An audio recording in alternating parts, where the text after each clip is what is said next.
हमारा ये झारखंड एकोडर्मा प्राकृतिक संसाधनों से भरपूर है। धरती आबा भगवान बिरसा मुंडा की पावन धरा है, शहीदों की धरा है। देश की आजादी के लिए अकेले कोडरमा से एक नहीं, चार हुतात्माओं ने अपना बलिदान दे करके इस देश को ब्रिटिश हुकूमत से मुक्त करने के लिए अपना योगदान दिया था। लेकिन आज क्या हो रहा है झारखंड में? मैं देख रहा था, एक आलमगीर आलम थे, औरंगजेब, देश को लूटा था उसने, देश के पवित्र मंदिरों को नष्ट किया था उसने। और दूसरा, झारखंड मुक्ति मोर्चा का भी तो एक मंत्री था आलमगीर, जो यहां लूट करके जिसके घरों में नोटों की गड्डियां के गरीबों के झारखंड वासियों का पैसा उसके घरों में कैसे नोट की गड्डियां उसके नौकरों और उसके परिवार के अन्य लोगों के घरों में किस रूप में पड़ी हुई थी। ये लूट का इससे दूसरा घटिया स्तर और दूसरा देखा नहीं जा सकता है। और इसीलिए मैं कहने के लिए आया हूं बहनों और भाइयों, ये चुनाव उसी विकास के नाम पर जिन लोगों ने आपको छला है उसको जवाब देने का एक अवसर भी है। भारतीय जनता पार्टी, जहां कहीं पर भी भारतीय जनता पार्टी की सरकारें हैं, उन्होंने विकास का एक मॉडल दिया, उन्होंने विरासत का सम्मान किया। आप यही सोचिए, 1947 में देश आजाद हुआ था,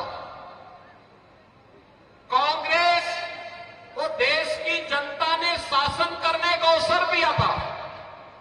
एक लंबे समय तक उन्होंने शासन किया था, लेकिन क्या कभी किसी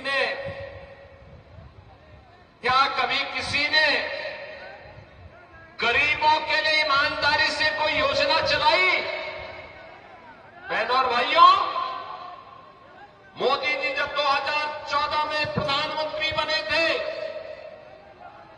मीडिया ने उनसे पूछा था कि प्रधानमंत्री बनने के बाद आपका एजेंडा क्या होगा? मोदी जी ने कहा, एक लाइन में उन्होंने कहा था, सबका साथ और सबका विकास।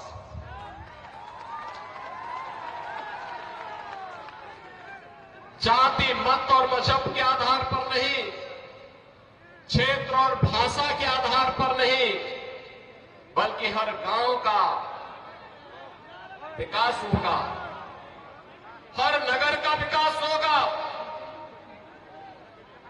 गरीब, किसान, नौजवान, महिलाएं, इन सब का विकास होगा। देश की सुरक्षा के साथ कोई भी समझौता नहीं होगा। देश का सुरक्षा का मॉडल क्या होना चाहिए, ये आज आप देख रहे होंगे। कांग्रेस की सरकारें हुआ करती थी, तब चीन हमारे देश के अंदर घुसता था, और आज आप देख रहे होंगे, समाचार रोज पढ़ रहे होंगे, आज चीन की सेनाएं पीछे हट रही हैं और वहां पर भारत की सेना गश्त कर रही है। पाकिस्तान तो अब भारत का नाम सुनकर के ही कंपकपी शुरू हो जाती है।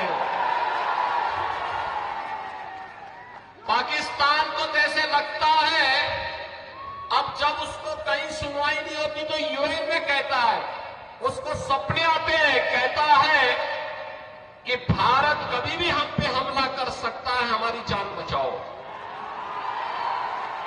सरकार तो ऐसे ही होनी चाहिए जो दुश्मन के दिल को दहला सके। और यही आज भारत की सरकार कर रही है। बहनों और भाइयों, देश की सुरक्षा हो या आंतरिक सुरक्षा, आप सोचो, ये कांग्रेस और उसके सहयोगियों ने कश्मीर की समस्या दी थी। मोदी जी ने धारा 370 समाप्त करके कश्मीर की समस्या का समाधान कर दिया। कांग्रेस ने गरीबों को भूखा मरने के लिए छोड़ दिया था, किसानों को आत्महत्या करने के लिए मजबूर कर दिया था। कांग्रेस हो या झारखंड मुक्ति मोर्चा या आरजेडी, इनको जब भी अवसर मिला, इन्होंने गरीबों के पेट पर लात मारने का काम किया, किसानों को आत्महत्या करने के लिए मजबूर किया, नौजवानों को पलायन करने के लिए मजबूर किया, प्राकृतिक संसाधनों पर लूट मचाने का इन्होंने कार्य किया। यही तो करते रहे। प्राकृतिक संसाधनों से भरपूर यह क्षेत्र अभ्रक की खदानों के लिए जाना जाता है। यहां पर तमाम नए प्राकृतिक संसाधन मौजूद हैं, प्रकृति की गोद में मौजूद हैं, लेकिन नियत सही हो। एक गरीब को एक ट्रॉली बालू नहीं मिलता घर बनाने के लिए, लेकिन बालू माफिया इस सरकार का संरक्षण प्राप्त करके फल फूल रहे हैं। शराब माफिया फल फूल रहे हैं, वन माफिया और भू माफिया सिर तान करके चल रहे हैं। और इसी ने कहने के लिए आए हैं, ये माफिया का उपचार केवल भाजपा है, भाजपा।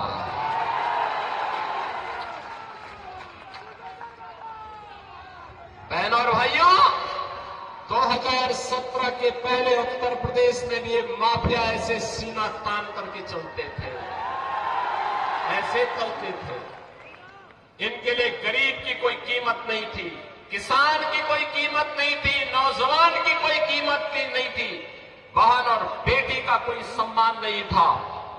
लेकिन 2017 के बाद जब उत्तर प्रदेश के बुलडोजर ने चलना प्रारंभ किया, तो आज आप देखते होंगे दुर्दांत भूमाफिया, दुर्दांत से दुर्दांत भूमाफिया आज उत्तर प्रदेश की धरती को छोड़ चुके हैं।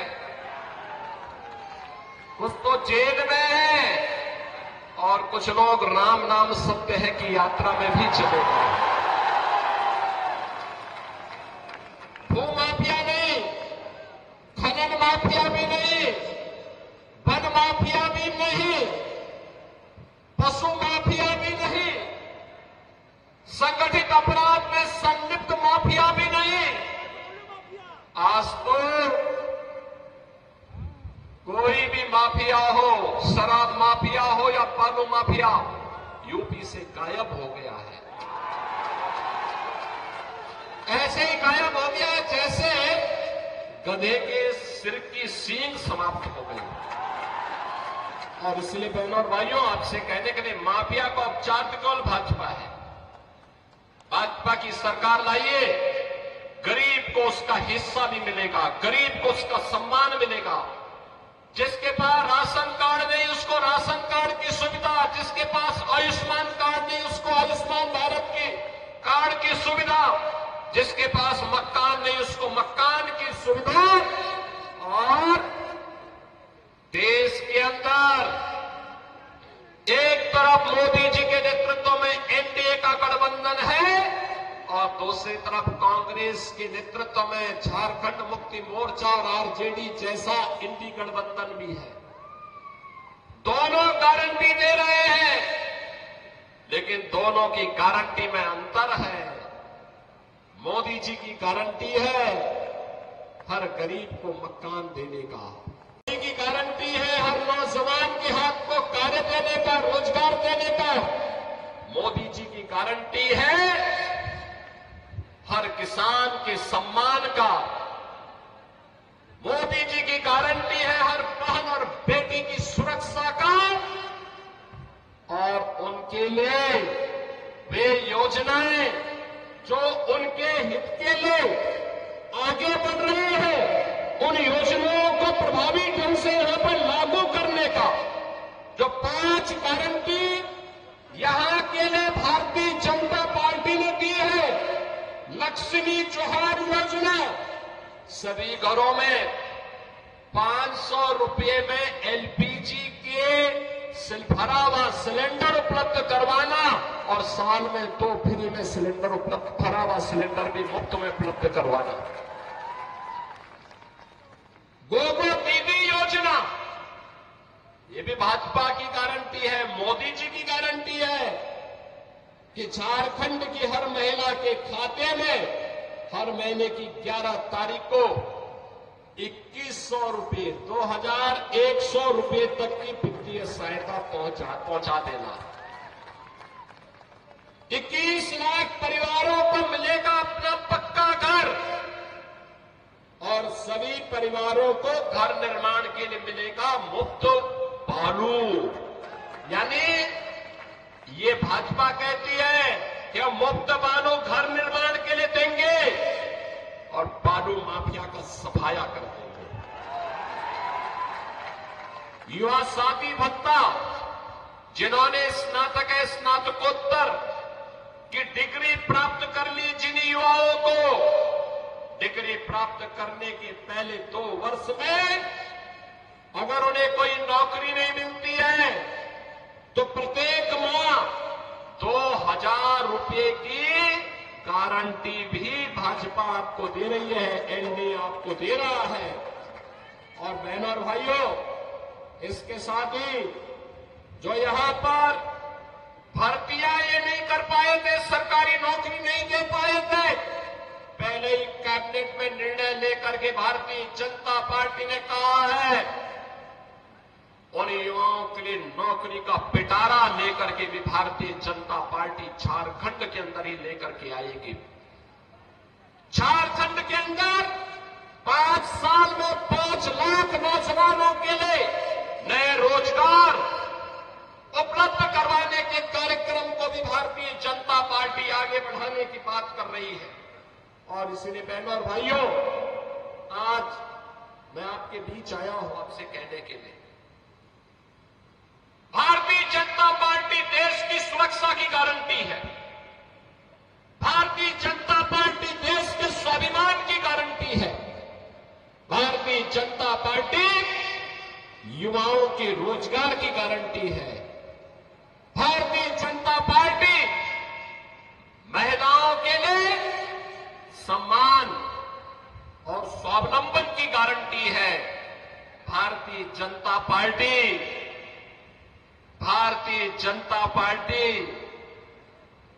विरासत और विकास के समन्वय की गारंटी भी है। याद करिए अयोध्या से तो मैं आया हूं ना। कितने लोग अयोध्या गए हैं?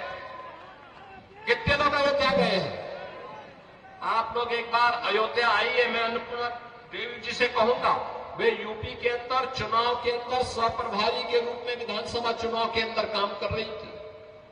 पूरे यूपी के अंदर घूमी है, बहुत अच्छा काम उन्होंने किया था। और मैं आप सबसे कहूंगा, चुनाव के बाद एक बार वो आपको लेकर के अयोध्या पहुंचे। अयोध्या की गारंटी बाकी हम लोग के लिए, एक बार देखिए आप अयोध्या धाम को। बहनों और भाइयों, जब ये कांग्रेस के लोग थे ना, अयोध्या में कितनी दुर्व्यवस्था थी। बिजली नहीं मिलती थी, सड़क सिंगल लेन की थी, गंदगी रहती थी, अराजकता थी, कोई किसी को पूछता नहीं था। और राम मंदिर निर्माण न हो इसके लिए इनके द्वारा बार बार रोड़े अटकाए जाते थे। आज तो आप देख रहे होंगे, प्रधानमंत्री मोदी जी का यशस्वी नेतृत्व मिला। अयोध्या में 500 वर्षों के बाद अभी भव्य दीपोत्सव का आयोजन भी आपने देखा होगा। कितना भव्य दीपोत्सव अयोध्या में हुआ था।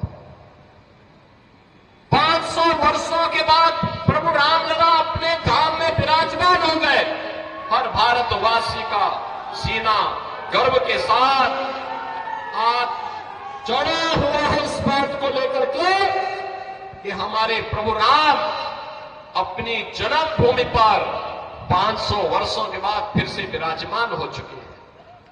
हर भारतवासी के लिए इससे ज्यादा सम्मान और क्या हो सकता है। बहनों और भाइयों, और हम लोगों ने कहा है आज आप जाइए अयोध्या में, जिस ओर जाएंगे 4 लेन की सड़क मिलेगी और एक इंटरनेशनल एयरपोर्ट का निर्माण भी वहां हो गया है। इंटरनेशनल एयरपोर्ट का नाम महर्षि वाल्मीकि के नाम पर है।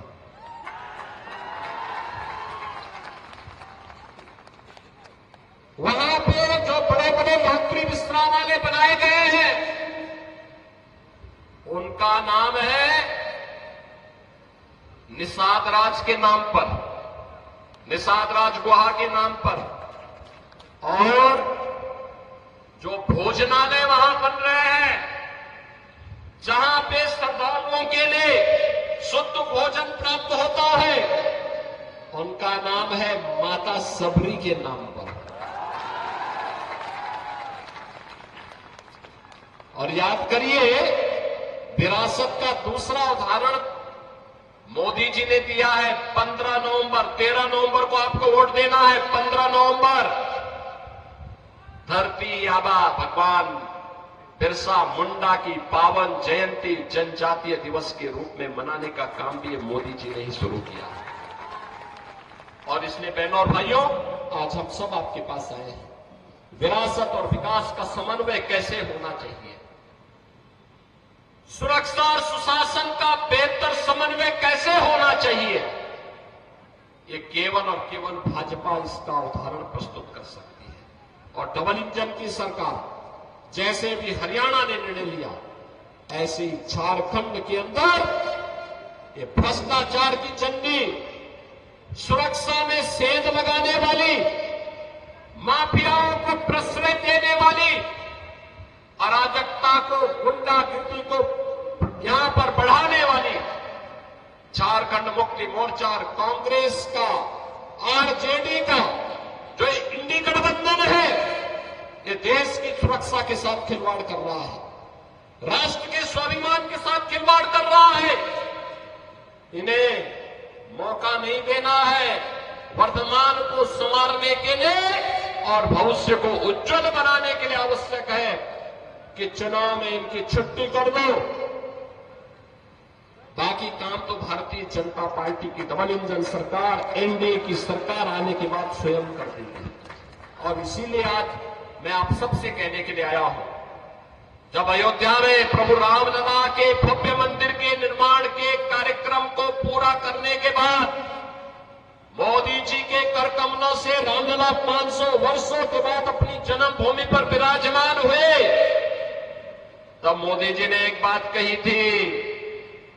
उन्होंने कहा था, ये तो एक शुरुआत है, शुरुआत। आप इशारा भी समझे होंगे ना।